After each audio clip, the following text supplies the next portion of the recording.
Who will be Hugh Freeze's next 800-yard receiver? Freezing temperatures are likely for several hours inland and a few hours closer to the coast. Yahtzee.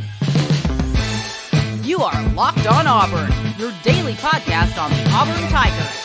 Part of the Locked On Podcast Network, your team every day. Yes, welcome on into Locked On Auburn, your daily Auburn Tigers podcast. I'm your host, Zac Blackerby, and thank you so much for making Locked On Auburn your first listen every single day. Joining me as he does every Wednesday, Mike G of the Rapport, as we are live from the Locked On Auburn studios. Hugh Freeze has had a great run with offense as a whole. We talk about the quarterbacks that benefit from it. But obviously, if a quarterback's playing well, the wide receivers benefit from it as well. And there's an interesting list of Auburn wide receivers that you can make the argument for, right? You can make the argument for Cam Brown. You can make the argument for Javarius Johnson. You can make the argument for Landon King. I mean, you can make the argument, Mike G, for a lot of these dudes being the next guy. And I think some people, they see that list as like, oh, well, it's probably going to be more balanced. I don't think so. I think we're going to see one or two guys really pop when it comes to production through the air this year. Yeah, listen, Koy Moore came on our show last year and said that he felt like Auburn had 2,000-yard receivers. Now, he was off. He was off on that? Yeah, like he missed. But yeah, a lot of things went into that. Sure. And, I think his point was the talent is in the room, Zach, for that. So right. We saw Camden Brown emerge as a possible go-to guy. Javarius Johnson made a lot of plays. We saw Koy Moore himself make plays at time when Robby was on the run and plays were breaking down. Sure. So if they can be more consistent with the forward passing game, it's possible. Listen, Hugh Freeze's leading receiver has averaged just, in the mid 800s in terms of yards receiving. Yeah. 864 to be exact. But, can they get this forward passing game going? And, who's going to be the guy who's going to be that 800-yard receiver? That would be a marked improvement for Auburn at receiver. Just to have one guy cross the 800-yard mark. I'm with you. And so I think you can make arguments of like, okay, Javarius Johnson probably has the most experience on this team. We've seen him kind of have these pop plays. I think Camden Brown probably has the best traits of anyone in this wide receiver room. Landon King, I think, probably has the best hands in the small sample size, the unfortunately small sample size that we've been able to see. But also upside of guys like Jay Fair, Amari Kelly impressed me a year ago. And then Koy Moore, a guy that we kind of saw him doing in a small sample size at LSU. And we were thinking, well, if that sample size just gets bigger, he could be productive. And that size didn't really get bigger, unfortunately. And so, Shedrick Jackson's leaving. That's going to open up a lot of potential reps just naturally because of, he played so much and for so long. Those guys it's going to allow, several hundred snaps of guys to be able to step in. But I don't know. There's an argument for so many of these dudes. And I think the easiest one for me is Camden Brown, just because of what we've seen without really being given a whole lot of opportunity, Mike G. Yeah, at the end of the day, I'm looking at guys like Jay Fair, who, maybe have an opportunity to make an impact from the slot, depending on how play calling goes, Zach. There's guys who got lost in the conversation. My guy, Malcolm Johnson, still on the team. We haven't heard a lot about the injury bug hit Malcolm. Sure. And it's hurt his chances. So we'll see if he can get back in the mix at wide receiver this spring. If he gets healthy, a lot will depend on quarterback and how consistently the quarterback can deliver the ball to these guys, because there weren't a lot of opportunities for them to be an 800-yard receiver. That's right. Right. And John Samuel Shanker, the tight end, took a lot of, receptions. So who's going to be that safety net for the quarterback when plays break down? And, who's the go-to guy?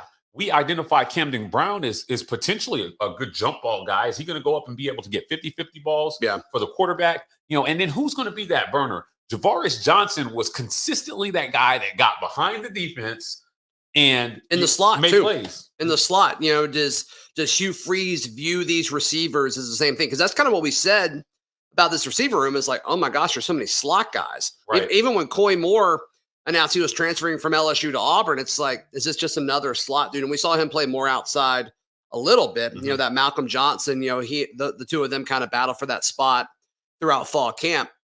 But all in all, like, you talk about John Samuel Shanker, but the leader in receptions a year ago, Tank Bigsby, and he's gone too, by the way. Running back. Speaking of which, probably one of the best pass catchers on the team, Zach, is Jarquez Hunter. I agree with that. Man, he's got phenomenal hands for a running back. So, going back to the wide receiver discussion, there are a lot of guys in that room. I think that they're very underrated. There's a lot of speed in that room. Right. We saw a list of, of guys at wide receiver that were running, sub 4.5s and just, they've got burners back there. So scheme, I think, hurt the receivers more than anything else. A poor scheme that did not, kind of accentuate what they do best as a receiving core. An O-line that didn't give the quarterback much time to.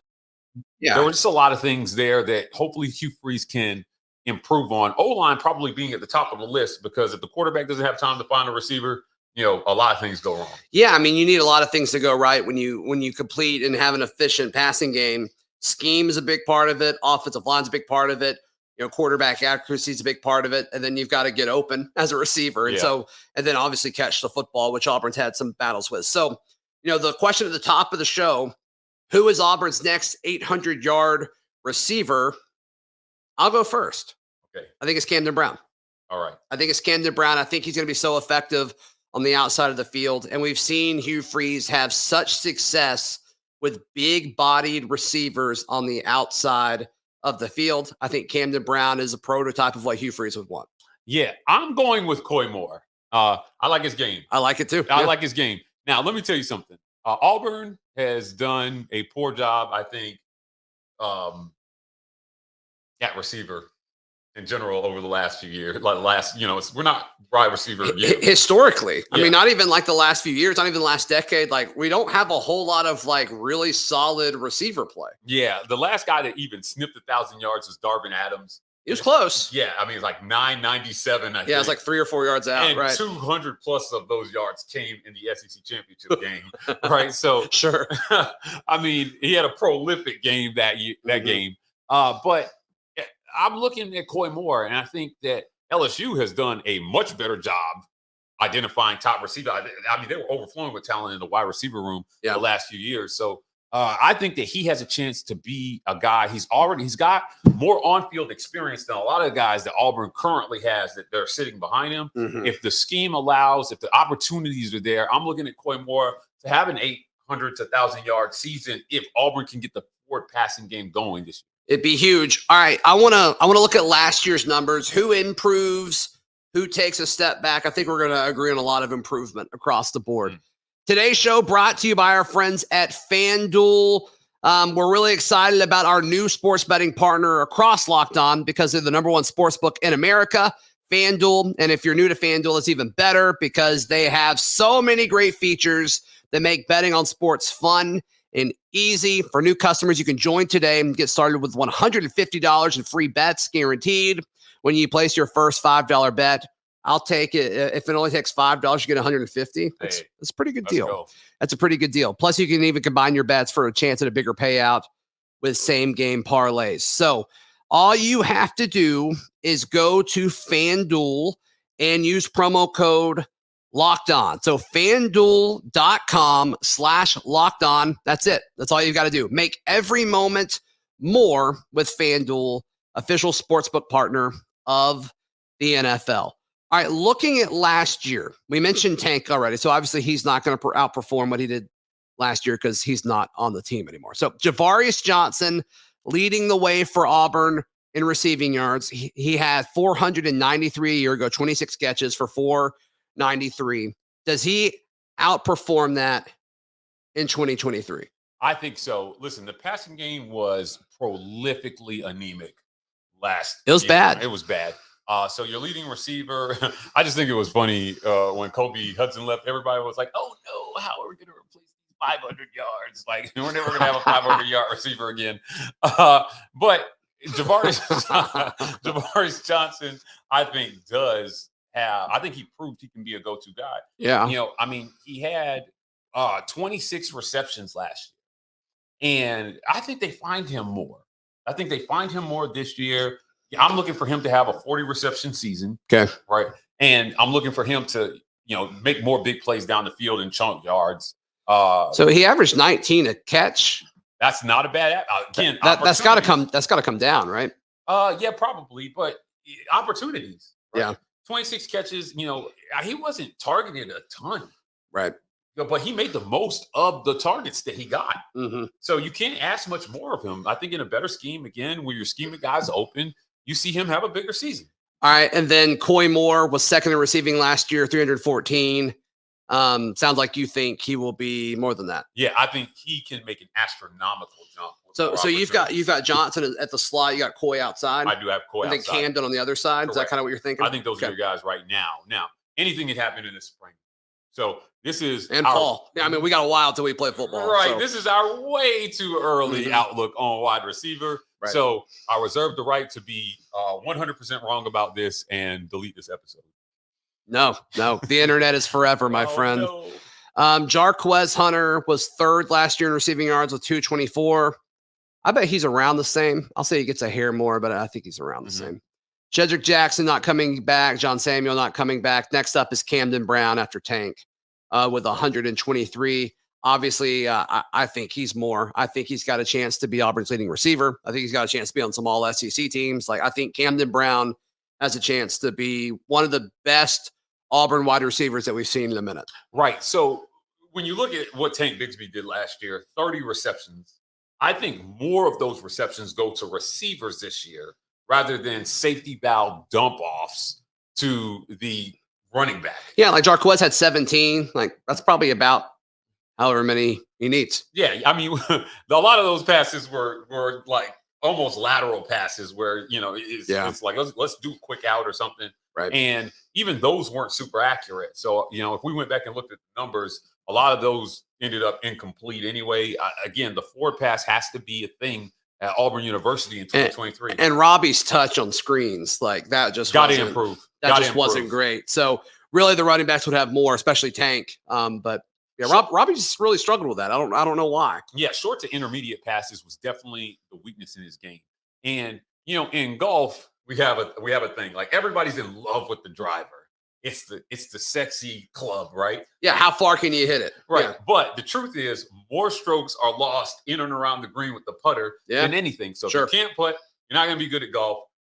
The short to intermediate pass is kind of the equivalent to the putt in golf. If you can be accurate on those passes and pick up those 5 to 6 yards consistently, you can keep the ball moving. And when the defense starts to creep up, you hit him over the top, which he did really well last year. He did.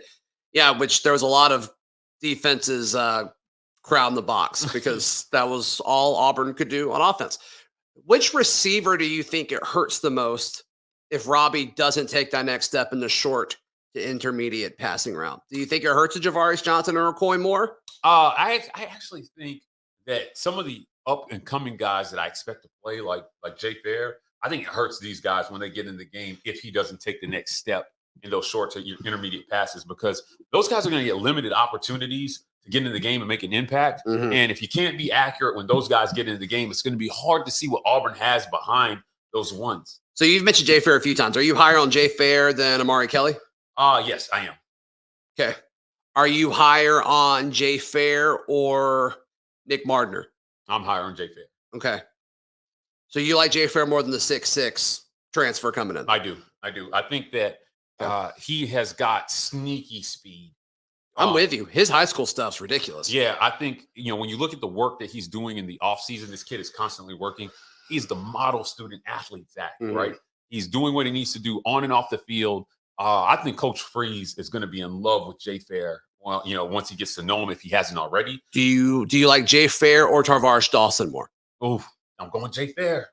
Wow. I'm going Jay Fair. Listen, whatever. Malcolm Johnson Jr. or Jay Fair? Right now, I'm going Jay Fair. Whoa. Right now, I'm going Jay Fair. So you have him as the number 3 receiver, Javaris, or 4, but you got him behind Moore, Johnson, Brown, and then Jay Fair? And then Jay Fair. I really think that I'm really high on him.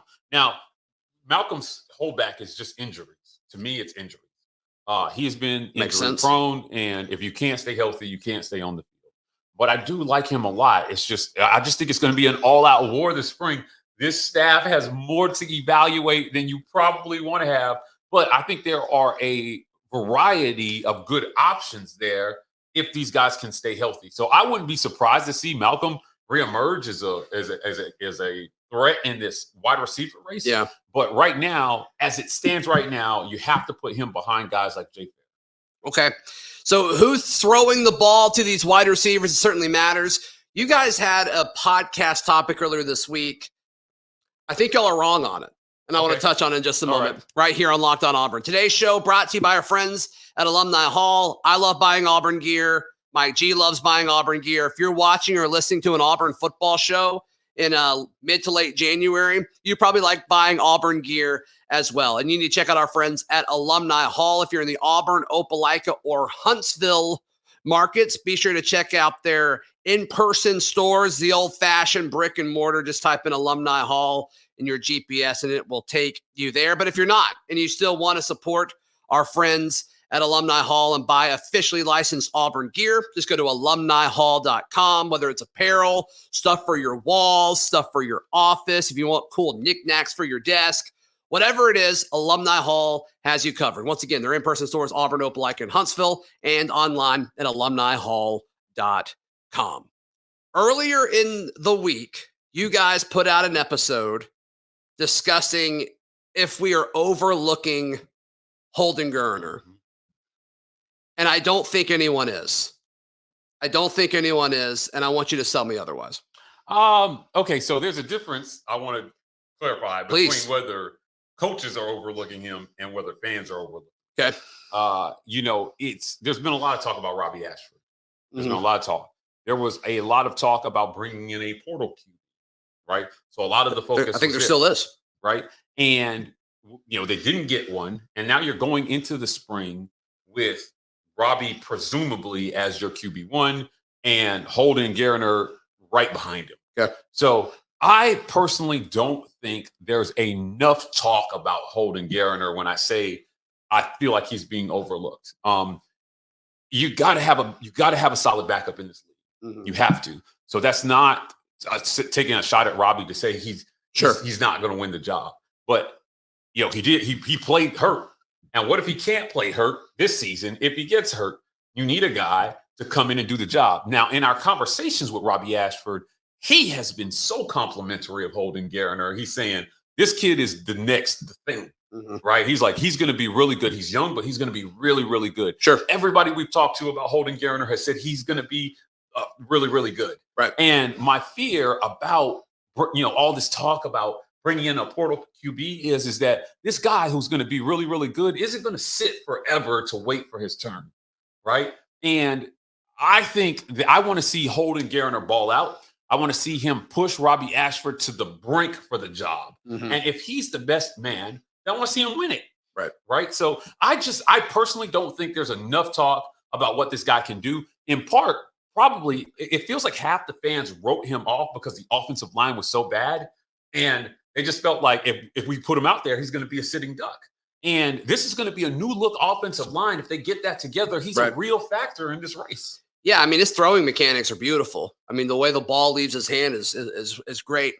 I think the timing of everything is really unfortunate for Holden Geriner. Yeah. With Robby being a redshirt freshman, the same year that Holden was a true freshman, it's tough when the guy in front of you is starting and he's only a year older than you. Like that's tough. And so does that dramatically change when something that I think is very likely and Auburn goes out and gets a transfer quarterback in May? Does that change anything for Holden Geriner? Just kind of makes him continue to wait. And so I would be surprised if we're here 4 years from now and Holden Geriner still on this roster. I just would. I think the timing stinks. I want Holden Geriner to get every chance possible, and I want him, if he is the best guy, to start. And I think there's a path where he certainly could be, but in today's age of college football, I just don't see that being super likely. Yeah. And I mean, look, he loves Brian Harsin. He committed to Brian Harsin early early into his Harsin's tenure. So I don't feel super great about the path of Holden Geriner to starting unless he just blows it out in spring. I think this is his chance. I think the next 6 months of Holden Geriner as an Auburn Tiger is going to determine if he stays here or not. Yeah, listen, if you're Holden Geriner and you don't win the job, your hope is that Robby Ashford is phenomenal and goes pro. Right? Yeah. And because at some point, the better programs are convincing kids to sit and wait their turn. Right. Right. Alabama started a pipeline of quarterbacks. Listen, Mac Jones sat behind Jalen Hurts and Tua and then got his shot. We've all seen the famous picture where they're all like, next to each other in the locker room. At some point, you have to feel like I'm waiting my turn, but the guy in front of me has earned it and he's the guy. But when it's my turn, when he's gone, it's my time. I think changing coaching staffs, though, in the middle of your time at a school hurts you. Maybe, but if you go out this spring, like you said, this is his shot, yeah, and you ball out, you quiet a lot of that portal QB talk. Because if you go out and he just goes, maybe bonkers. Maybe I think the QB portal talk isn't going to go away, regardless of what Robby or Holden does, because we're all expecting TJ to leave. Now, if TJ doesn't leave and TJ kills it, that's a very interesting conversation. But you need 4 quarterbacks. And so, you got Hank Brown coming in. You'll have him. But does TJ leave? That's what kind of gets interesting. He graduates, so we're thinking that he's going to. You got to think he's going to go and get a 4th quarterback. Correct. So, I don't know if it is going to quiet that talk. You know what I mean? Yeah. Here's what I would say to that. If you're going out to get a portal QB, and this is where Auburn needs to get, that guy needs to clearly be better than the people that you have on your roster. Sure. Now, I don't know that there was a name in the portal that really blew me away at quarterback of the names that we heard emerge and that Auburn might be interested in. There were some guys that I thought showed some promise and maybe, McCall. Grayson right? McCall. Yeah, I think McCall was probably the most impressive name. All the other ones that fired me up were guys that were rumored to hit the portal and didn't. Right. Yeah, like Pratt with LSU, with Tulane. So last year, Zach, the QB portal class felt like it was nuts. With Caleb Williams in there and Spencer Rattler in there and all these guys that were just jumping programs. This year, I'm not sure there's a Caleb Williams in this portal class. And, you got to get to a point where you're developing the guys you have. Right? The biggest name was Sam Hartman, but he entered the portal and it's like he's going to Notre Dame. So it's not even a story. So, I mean, that's one that could be so big. I don't know if Notre Dame's set up to win around him year one, but I think Sam Hartman's a stud. So I do too. That's probably the main one. But outside of that, yeah, I mean, I'm with you. And I mean, Spencer Sanders was the most decorated guy for forever. And half of the Auburn fan base, myself included, was like, I don't know if he could beat out Robby. I don't know. And then it sounds like Hugh Freeze kind of backed off of that recruitment, which I love that all these people are saying that he picked Ole Miss over Auburn. And it's I don't think that's true. Think they pursued him that differently. I can't find anybody credible that has said that Auburn offered him. I just can't find it. Right. I actually looked into it as well too. And nobody that I talked to close to the program even hinted that they were going that hard after him. I think he was a guy that they looked at on paper. But, if you're looking at his touchdown to interceptions ratio versus, Robby's shortcomings or what he does with his legs, I don't know, man. It didn't look like it was a super sexy choice. I'm with you. The War Rapport. How can people check out everything you got going on? Yes. We got lots of stuff. It's off season. So we're bringing some original content to you, both on podcast and on YouTube. Check out our recent interview with Cole Kublik. He gives us a lot of spicy stuff. Cole always speaks his mind, so we're always happy to have him There on. was a story at auburndaily.com about that, Mike G. He said a lot of interesting things in that interview. So go check us out at The War Rapport on every social media platform. And you can find all my written work at auburndaily.com. We'll see you tomorrow. This has been Locked On Auburn.